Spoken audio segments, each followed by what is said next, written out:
How's it going, everyone? This is Hugh Norfolk here, one of the members of the WvW team. My job on the WvW team is a content designer, and I'm going to be going over World vs. World 101, or World vs. World for beginners. So the reason I started this is to help maybe new players to get into World v. World, or people that, you know, play PvE or play PvP and they've kind of wanted to get in there, or even tried to get in there before and maybe not had a good experience right off the bat. So I'm going to kind of go over that kind of stuff. So, first thing, what is World v. World? World v. World should actually be called World v. World v. World, but for sure we just call it WvW or World v. World. It's when we put 3 servers against each other in 4 maps, taking combat, taking objectives, fighting over keeps, castles, towers, even supply camps. They do this for the sole purpose of earning glory for the realm and seeing who the best is. There's also rewards available and also a progression system that we've implemented. But what's the difference between PvE and World v. World? That's the big question usually I get is, I'm in PvP, I do a bunch of stuff, and it's a lot of fun, and I go into World v. World, but I don't quite understand it. So one of the main differences between PvE and World v. World is PvE, you go and you do events, you go and do dungeons, you do all that stuff, and it's a lot of fun, but it's, you know, it's content that you play and you enjoy, and it's relatively somewhat similar to everything else. Where in World v. World, it's more player-oriented. You derive your own story through your gameplay. You can attack the same keep every day you play World v. World, and it becomes a different experience depending on how the defenders defend it, and you as an assaulter assault it. So it's very funny because it's very similar, but you can really derive a totally different experience every time you play. And that's one of the main differences of World v. World. It's more player-oriented. So I'm going to kind of go over a lot of basics, not a lot of gameplay here, just to kind of give the overview of what World v. World is. So one of the big questions is, I play World v. World, but I don't know how I win, or is there a way to win? And there is. So I'm going to go ahead and open up if you press B, you can open up your World v. World tab here in-game. You'll see here there's a whole bunch of numbers and a bunch of colors, and oh man, I have no idea what any of this means. But let's break it down. So you see the 3 servers that you're going to be fighting against. I'm on Northern Shiver Peaks, you can see by the home here, and you can see that we are losing just by score here. But let's break down the numbers. So if you look right here in the contested areas, each one of these has a point value. And you can see right here that says a camp has 5 points, a tower has 10 points, a keep has 25 points, and a castle has 35 points. And you're like, well, okay, that makes a lot of sense, but what does that mean? So you can see here the thing called potential points. Potential points is how many points you'll gain on the score tick. You ask, what's the score tick? If I actually go into World v. World, there'll be a little number at the top here. And I'll get more into that when we get in there. But just for right now, every 15 minutes, you have a potential score, where at the 15 minutes, we add this score to your total score. And a match lasts, you can see right there that Boros Pass just passed up Storm Bluff. Every 15 minutes, we'll add that score to your total score. And at the end of the match, which is every Friday, we see who has the most points, and that's the winner of the match. And then we take and we reorganize the servers to be either some servers will go down, some servers will go up, and you'll either go up a tier list or down a tier list. And you can go on, all kinds of sites to see exactly where your server matches up. And usually a lot of times you can see here, I mean, even though the scores look like they're 20,000 points off, that's actually a pretty close match. In response to a couple other matchups there are.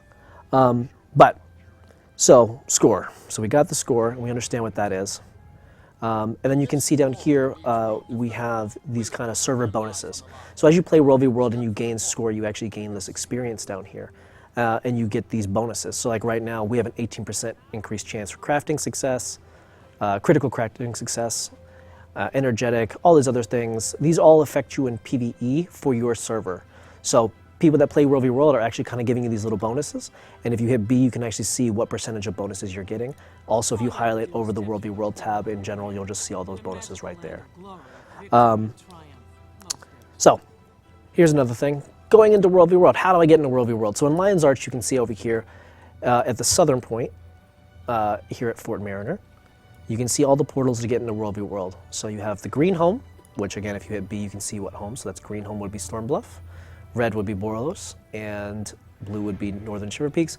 And then you have Eternal Battlegrounds, which is the center point right here. But you can be lazy and just hit Enter World v. World, and you can do this from anywhere. You can do this from PvP, you can do this from PvE, you can go anywhere you want with this. So let's go ahead and go to Eternal Battlegrounds. And we're going to go in internal battlegrounds, and I'm kind of going to go over objectives, what they look like, and where they're located, and some of the tools that can help you to get these objectives. So this is World v. World. You come in here and you're like, man, I want the action, but make sure you kind of familiarize yourself with this area first, because it's very important. So first things, I'm going to hit M, and I'm going to scroll out and see where we're at. So these are your objectives. So when you see this little icon right here, this is a tower. This is the keep, the little icon right here. Then you have your supply camp, you have your Doliacs, you have your sentries, and you have the castle. So I'm going to kind of go over all these objectives and the flow of which they work. So when the match first starts, you start off and you have your blue keep and you have your towers. But the castle is neutralized and you got to capture your supply camps. Now, I'm going to go over objectives and swords. So the other thing to look for are these swords right here. A lot of people don't understand the way swords work. So this sword right here, where you see the white swords, that means this objective is under attack. Oh, not anymore. So what happens is after an objective, someone attacks an objective by hitting the wall or the door, there's about a 30-second window where there will not be any white swords. This helps smaller groups and even large groups attack an objective before a team can react. So scouting becomes a little bit more important. Scouting is when a person just kind of watches over an objective, maybe from the wall of the keep or whatnot, watch the objective to see where the enemy team is. So without the white swords, it'd be really hard to tell exactly where people are fighting. The other thing to look for are your commanders. I saw some commanders. Oh, here we are. So your commanders are here. They have this little blue icon. You can actually right-click them and join their squad from the minimap, or left-click, and you can actually join their squad right away. If you join their squad, you'll see their squad chat and all that other good stuff. So a big thing to do when you're a new player is open the map. That's the biggest thing you can do as a new player, is open the map and familiarize yourself, and also figure out where your team is. So right here I can see my commanders are up here, and it looks like they're assaulting Menden's Gap here, which is red, and I again am on blue team. So I open my map and okay, where can I do to help out the most? So I see my groups here, so I can actually go up there and join them, join their squad, and talk to them and see where they're at and maybe join them. Or I can see if there's any other places that are under assault and could use help by talking in map chat or hopping over on a voice over IP or event or any of those things for your server and talking to them and do that. Because most of the time, the well organized places will actually have that kind of stuff for you. So you might do a little bit of research and look for that. But now, tools. So what's the difference? What is a tower? What is a keep? What is a sentry? What is a supply camp? What's a Doliac? Hopefully we know what a Doliac is. But if not, we'll go kill one and I'll show you. So a tower is going to be a location that requires, a little bit of siege to go destroy. A keep's going to require a few more players and a lot of siege to destroy. Camps are pretty much unfortified, and a small group of players can run in there and take it and stop the flow of supply, as well as a sentry can be easily taken by a single player. So what is siege? Siege, you say. There's a siege master in every place, every starting portal keep. So this is like my little safe area. Hopefully no one can come in here and kill me. If you talk to your siege master, you'll see he has blueprints. These blueprints are flame rams, arrow carts, ballistas, catapults, trebuchets, and alpha siege golems. These are very important to World v. World. These are unique to World v. World and only can be used in World v. World. They require supply, and supply is this little bad boy right here. You can see I have 10 supply. That's the maximum a regular player in World v. World can hold. We'll get into ways to increase that later, but for right now, 10 is about what you can have. So let's say I go and I want to assault a keep. I'm like, okay, I want to go, or I'm sorry, a tower. I would go and I would purchase a couple rams to beat down the door. You can see you use the rams. The flame ram's primary function is deal heavy damage to gates. Unable to damage walls, it's only got a range of 360 and requires 40 supply to complete. So if I have 10 supply, that means at least have to have 4 people with me to take, to create the siege ram and to attack a door. Arrow carts, their main purpose is for doing moderate damage to infantry, moderate to high damage depending on if you have the mastery for it as well. to infantry. So you usually see these in keep defenses. You'll see them throw them on walls. Whenever a big group is trying to assault, you use the arrow cart.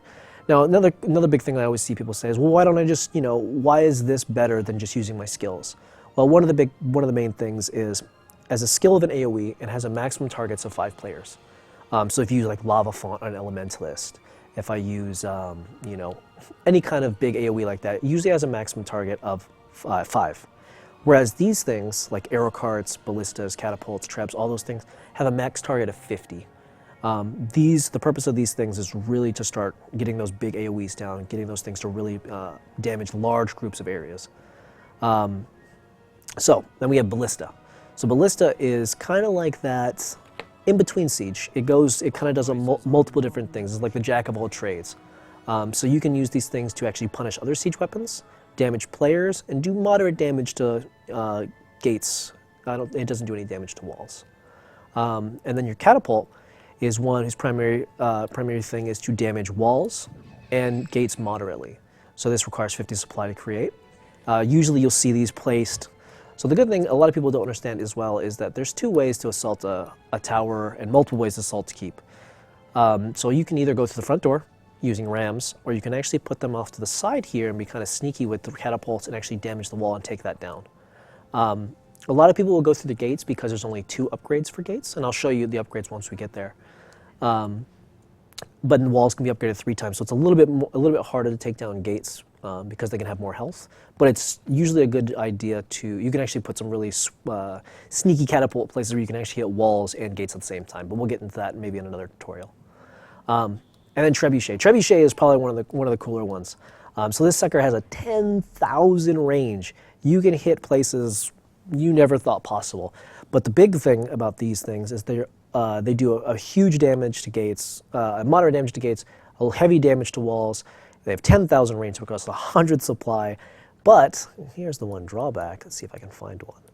They actually reported map wide, so I can see if people have trebs and they're firing from anywhere on the map. So if there was like a trebuchet, for instance, like over here, I'd actually see my blue trebuchet. Now I couldn't see where it was attacking, but I know it's there. And the same thing goes with enemy trebs and whatnot. I can actually see where they are and try to get them. So here's a good example right here. So here's an orange sword. The orange sword means that there's a battle of 25 players or more in combat. So when you see this right here, that usually means there's Zerg on Zerg or there's a big fight. So our team actually took Menden's Gap when they were assaulting it earlier, and now they're probably getting attacked. Oh, looks like we actually may have won that fight, or we're losing because now we have a white sword. So my team's probably in here defending this, and it looks like they're also defending a Zero's Pass. So let's talk about, now that we've talked about that, last but not least is the Alpha Siege Golem. The Alpha Siege Golem is controlled by infantry. It's a transform. You actually go into, you create this thing and it becomes a transform. You jump inside that bad boy, and it costs, you can move it. It's fairly slow, but it does damage to not damage to walls, damage to gates, damage to infantry, has some pretty cool skills to block projectiles, and it's the only mobile siege that we have. You can never have too many allies. It's cost 100 supply to create, and it's cost 1 gold to buy. You usually see these in bulk. A lot of times people will make these things and actually kind of run them around. They can be used by portals and other things to make them move around even quicker on the map, and you can flash in a golem. A lot of times you'll see them kind of moving like here. They'll put the portal down, and they'll put another portal down here, and boom, all of a sudden your gate's getting attacked by a few golems. It's not bad. But let's go talk about upgrades and keeps, and keeps and towers. So we're going to go to a keep over here, and we're going to talk about upgrades. So as you can see here, we have a bunch of supply, and we never want to touch the supply, and I'll go over that in a minute. But you also have where is my, oh, here she is, it's in the back over here, hiding. Your quartermaster. If you talk to your quartermaster, you can open up this thing, like to order an upgrade, and you can actually see the upgrades for a keep and a tower, and they're actually different. But so I'm going to go over this one, and then we're going to go over to a tower and check that out as well. So the first thing is you have your structural upgrades and you have personnel upgrades. Structural upgrades are really strong because when a structural upgrade completes, it actually fully heals every wall and gate, and fortify. So for instance, this is a reinforced walls. Your walls go from wood to stone, which gives them more health and then more defense. And then you have reinforced door, which your door goes from wood to stone. Also upgrades, repairs all the walls, which a lot of people don't understand as well. That's one of the big reasons why you don't want to take out supply, is that a lot of times when you capture something, you immediately start one of these upgrades because you know you're probably going to be getting assaulted soon. So your goal is to try to hold out long enough for that upgrade to finish, because then all your walls are repaired. You don't have to repair anything, and your doors repaired as well, which gives you, again, that little extra time to maybe get some reinforcements to fight off the enemy. And the last upgrade here is Fortify Keep, which makes all your walls steel. That is the strongest upgrade because it greatly increases wall health and makes it very difficult to take. Also, every one of these upgrades actually increases the supply that can be held in your depot. You can see here I have 1,700 possible supply that can be held in my keep. Now that didn't start out that high. It started off much, much lower. But each one of these upgrades allows me to continue to hold more and more supply. So the other thing is you have, somebody seems like they want to be dancing on the stream. So the other one here, we have build cannons, and we have build mortars, and we have build waypoint. Build cannon here gives you cannons at your place. Build mortar allows you to build mortars at your place. And then build waypoint. Now build waypoint is one of the strongest ones, because what that actually does is it makes it so you actually have a waypoint. So if you die, you can waypoint back in. So if you're actually like these guys over here who looks like they finally lost minions here, when they died, they could actually just spawn here and not actually have to spawn back in base and save themselves that little bit of travel time, which is really important. Let's see what else we got here. So we're going to just touch up on these really, oops, I keep checking. There we go. So you have add an extra worker, makes so your upgrades build faster. Additional guards, puts more guards at your place. Raise their level, makes them obviously a higher level. And then you can actually get some merchants here, which are kind of cool. So allows this to be more of a fortified place, which when you respawn, you don't have to go back to base to do like repairing and buying stuff, buying siege. Higher services for a banker or repair guy. And then higher patrols that actually patrol around your keep and keep it safe. All right. So one of the big things we want to talk about now that we've talked about all the upgrade, some of the upgrades and stuff, let's talk about supply. Supply, supply, supply. What is supply? And where do I get it? Why is it important? So, supply. So, the game begins, you have these supply camps. These supply camps are neutral and you have to go capture them. Once you capture them, they will send out Doliacs like this bad boy right here. He walks very slowly. He gets attacked by random mobs that will spawn and come to try to take his life. And why he's important is he delivers supply. What he's going to do is he's going to run to your objectives. So he's going to start here and he's going to roam out this way and he's going to drop off some supply here and then drop off some supply here. So you see I have two Doliacs because this one's also walking supply here and then walking supply here. They deliver more supply to keeps, less supply here. I believe it's 35 here and then 70 here. And then there's actual upgrade on here to double that. So then it becomes 70 here and 140 here, I believe. Which is very important when you're, supply is the lifeblood of World v. World. Without it, it's very hard to do anything. So as you can see here, we're maxed now, so these Doliacs are, they're expendable at this point. But let's go ahead and go over to a tower and let's look at those upgrades and see why they're different. And then we'll go look at a supply camp which is under attack, which I will hopefully not get killed in the process of showing you guys this. And we will look at some other stuff. What else we got? While I'm running over here, let me talk about downscaling. So upscaling. So upscaling is one of the only places in our game we actually have upscaling, where what happens is if I'm level 2 and I want to do World v. World, I just got this game and I heard there was large combat and I want to come in here, you can do that. At level 2 you can come in here and you'll be leveled up to level 80 and you can immediately start experiencing World v. World. Now you won't be as efficient as maybe a level 80 in full exotics, but you can at least enjoy and maybe still be part of World v. World.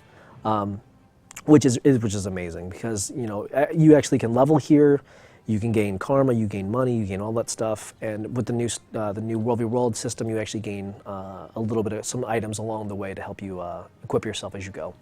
But you can see there's actually the same number of upgrades, but some of them are actually different. You see here, I actually don't have the waypoint. So this is the only one of the big differences. You don't have the waypoint. Instead, you get a pot of oil, which comes stock on the keep. Then you have cannon and mortar. Pretty much everything else is the same, but if you look right here, let me show you what a pot of oil looks like. So there's actually place siege, which I showed you earlier, and then there's static siege. So this is one of the static sieges right here. If you use this bad boy, you can come in here and drop this oil on somebody, and it does a lot of damage to players that are trying to attack your door. It does pulsing damage. It's pretty substantial. A lot of times before someone can actually start taking a tower, they need to kill the pot of oil because it's that powerful. You can see here the walls here are actually steel, and the gate there is stone. But the way you take an objective, let's talk about taking an objective. So I come here, we burst, we blew the gates down, we blew the wall down, and you can see the walls that actually can be destroyed by just clicking on them. So like this one right here, obviously I can't destroy this because I can't click and there's no life bar. But this one right here, if I put a catapult and start hitting that, and I was on the enemy team, I'd be able to take this wall down. You can see this wall here as well is attackable, and then you have your door. Once you come in here, you come up to the top here, and you run up and you fight this guy. So you see the champion Tower Lord. If you kill the champion Tower Lord, it creates a ring around, and if you stand on that ring long enough with no enemies or defenders, it will cap for your team, and then you will get that. Going back to what we were talking about for potential points and the score tick, it's right here. So you can see in 6 minutes, I will get 95 points added to my total of that. So if I go and I take like a tower right now, you'll see my potential points will go up. And then at the 6 minute mark, whatever, I can go ahead and get those points. So let's go ahead and take a quick look at the supply camp, but hopefully I don't get killed. The unique thing here also as well is you see this guard right here. This is a sentry. He is by himself. Again, if you kill him, it opens a capture ring.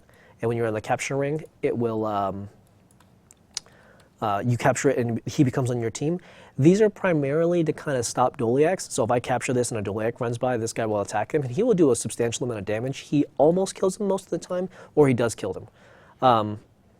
So it's good. The other thing about this is you actually get one actual point straight up added to your score that actually kind of circumvents that 15-minute thing, because as soon as you kill him, if you hit B, you actually get 1 point, which is kind of unique. So you can see here, actually looks like they killed,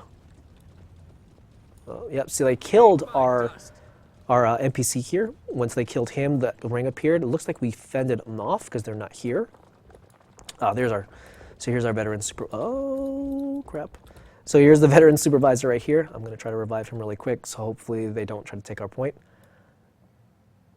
Okay, so now that he's revived, the ring is gone, and until they kill him again, they cannot take this point. So here's the supply hold. I really didn't want to fight anybody, but I'm not letting this guy take my point.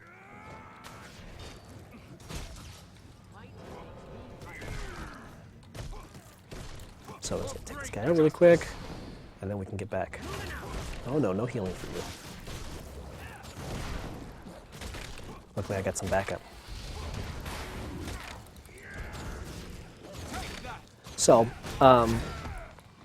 one of the big things you want to do is defend your Doliac because you need that supply everywhere. Once we get this guy out of here, this will be the one right here. All right, so I'll let him finish him off. So let me go ahead and revive my quartermaster. The quartermaster is where you do all your upgrades. Oh, look at that monthly progress. All right, so I'll revive this bad boy, let him get back to his spot, and we can go ahead and see what upgrades we have. So, upgrades, supply increase. This is that one I told you. This is really important. It's usually a really good first upgrade. Upgrades cost some silver and some supply. Cost 100 supply. Now, what does that 100 supply mean? Obviously, I can't carry 100 supply, but what you can look right here is supply in the depot. Once that's 100 supply, then I can start that upgrade. So right here, if I wanted to, I could raise the level of the guards by giving 20 supply, 250 karma, and 150 supply, which I have all of those things. Or I could hire additional guards. Right now, I don't want to waste the supply in here, so I'm not going to do that. But usually, you want to take supply out of the supply depot. Supply depots spawn supply, I believe it's every couple minutes or a minute. I believe it's 10 supply. So it's really good to come into a supply camp and take the supply. You don't want to take it from keeps and castles because keeps, towers or castles, because a lot of times you really need that supply. The supply is very, very important because you use it for defending, you use it for building siege to defend, and you also use it for, in general, just using it for upgrades. So you can actually see we're actually assaulting. Oh, actually, we got the castle. Awesome. So we got the castle here. You see there's a big fight still going on because of an orange sword there. And we have two commanders in there fighting, and it just went under attack, so that means people are still assaulting. All right, so let's talk about, so I talked about supply flow. Let's talk about small group versus organized small group, and what we like to call the Zerg versus organized large group players. Actually, what you're seeing right here is we have little things right here which are called mercs. If you actually capture this merc camp by doing the event, they will send a group of, so this is actually Hylek, to the corresponding camps. So that's why right now you're seeing the Hylek are assaulting our camp. Really don't want to defend that right now. But they will actually send Hylek over here as well to defend this next camp. And then over here we have ogres. Ogres will come here. Ogres will go here. And then you have the dredge, which are here, and they will come here and here. So let's talk what we were talking. Also, small groups. So a small group. The best thing about a small group is that if you coordinate with your Zerg, with your commanders, small groups actually become very, very important. So like these guys right here, when they were assaulting this castle right here, I'm pretty sure this is a large group of players obviously fighting in here. If I communicated with these guys and said, hey, I got about 6 guys with me, where do you want me to go? What objective are you going to be hitting soon? What supply line do you want stopped? I could actually go over here to, like, we're going to be attacking, Borelos Pass Overlook. I can actually go and start taking the supply out, right? I can come here to Pangloss and stop the supply here, stop the supply here. I could start peppering this bad boy up by making a treb from the castle and start hitting Overlook or hitting this place or hitting other places. I can start just going in there with the ram and just start peppering the door to make them start using supply to repair their door. A small group can be really efficient, but you've got to be careful because if you ever run into a Zerg or a large group, it's very difficult. Now, there are very, very good small groups that will actually take out much larger groups of 4-to-1 ratios or 3-to-1 ratios. I've seen that many times on really organized small groups, like 6-7 guys can really do their job against unorganized groups of large players. And then a small group that's kind of unorganized, it's not a bad thing to just do the gauntlet, right? You just run the gauntlet. You run over here, you take a sentry, take a supply camp, take the sentry, and you just kind of go and hit all the small objectives you possibly can. Even though it's not maybe the best for what the team needs, it is something that you can do, which helps them indirectly. What about a Zerg? What is a Zerg? A Zerg is essentially just, in our mind, a Zerg is just, unorganized players running around, doing a circuit, probably running around, just kind of capping everything.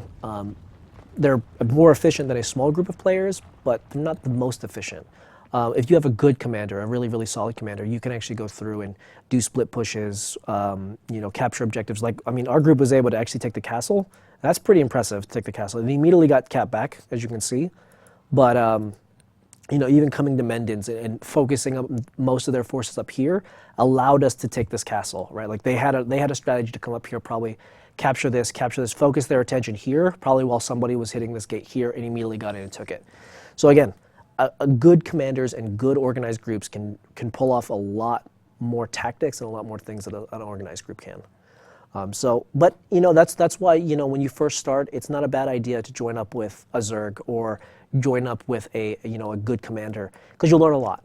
If you go in there with nobody, you really don't know anything, and you're just first learning, I definitely support going with a commander. He will hopefully show you where siege placement goes. He'll organize and make you understand where to, when to use supply, when not to use supply. He'll call it out, and you'll be part of. It'll be part of the learning process for you as you start to understand exactly the flow of World v. World for your server, because every server is kind of different. It's very funny. It's the same game, but some servers love to push all the way over to the enemy side and not really defend that much. So if you see that, then this team may go over here and take this thing, but then leave a couple guys to defend and call back till they can come back. So just understanding how your server flow goes is very important. Because if you see, your server likes to go up here and really assault like red, you can actually have a small group that kind of scouts and defends this area for when you see blue or even other reds to come down and try to take your stuff. So organizing and understanding the way your server flow is very important as well, both in a small group and a large group. let's talk now. So this is the other thing. So we're going to get a little bit more, not basic stuff, but rewards and kind of what you get for playing World v. World. So as you can see here, if I go to this new tab right here, which is called the Ranks and Abilities tab, I have 13 points. I can see these are the ranks and abilities. This is the progression system you get for playing World v. World. So I can actually come here and see exactly what's best for my server, or what's best for my playstyle. If I like to run around with Zergs, I may go, oh, you know what? I use a lot of siege. I may increase my siege efficiency. Or I really like using, the arrow cart, so I'm going to use arrow carts. And we're updating this list, every 2 weeks, every so often. We do as much as we can to try to continue to upgrade this list and listen to you guys and give you ranks and stuff that you would really like to see. But like you can see here, arrow cart's really cool because you get like range increase, damage on arrow carts, efficient, increase efficiency of applied conditions, increase radius of the arrow cart skill, and then you actually get a new skill at the very end. So there's a lot of stuff here. One of the big things is supply capacity. That's a way you can actually increase your supply. You can actually increase it by a total of 5. And having 5 supply you may not think is a big deal, but if 20 people have 5 extra supply, I mean that's 100 extra supply you're holding on to with the group, which is that's a Treb, that's an Alpha Golem, that's 3 arrow carts, that's 2 Rams. That's a big deal. So supply is very important, and I definitely say you should familiarize yourself with this and see exactly what your playstyle is, what your build is. And the thing is about this, it's infinite. You can get 1,000 points, and you can essentially just have everything. And it's all the same number. It only costs 5,000 after a certain amount of ranks. So 1 through 5 is really quick, and then after that it's only 5,000 points every time, and you get 1 point. Every time you get a point, you get a point that you can apply into this place, as well as you get a WvW bonus chest. The WvW bonus chest has some badges in it. It has a supply, it has a siege in it that can be, it rolls on a table where it can be like this regular siege, or it can be a superior siege.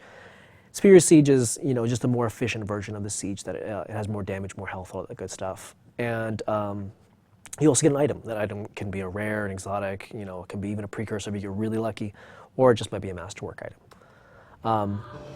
So yeah, that's the way the progression system works. It's really cool. I think you should definitely come in here, familiarize yourself with this kind of stuff, and see what you'd like to put your points into. Something to work towards as you're playing and kind of doing your thing. Let's talk about guild claiming. So what is guild claiming, and what does it do? So if I think we're still attacking that, so we're not going to go there. Let's go back to the keep. So if I come to this place, and let's say I really want my guild to own something, or I really want to own this, because if you actually open up your guild tab and you go, into upgrades, which are these bad boys, and you go Art of War, you can actually see that there's things for World v. World. If you actually own them, you can actually, if you own a keep in World v. World or an objective, you can actually turn these bad boys on for the cost of influence. And when you do that, you actually get bonuses. So like 40 power, 40 toughness, 40 that.